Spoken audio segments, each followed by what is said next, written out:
মানবাধিকার পরিষদ থেকে আমাদের অনেক দিনের একটা আলোচনা, আমাদের মতামত হচ্ছে যে শিক্ষকদের চাকরিকে প্রথম শ্রেণীতে উন্নীত করা।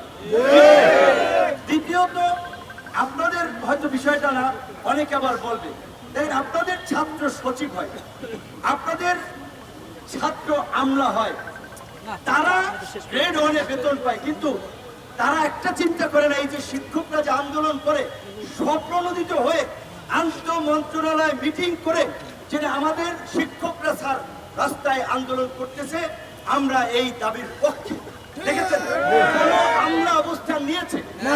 এই যে আপনাদের ছাত্রদেরকে আমলা বানিয়েছেন, তারা কিন্তু প্রকৃত শিক্ষার্থীর পরিচয় দিতে পারে।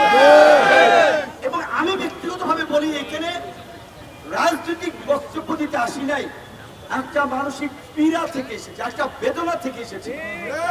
এটা কোনো কথা? কিছুদিন আগে দেখলাম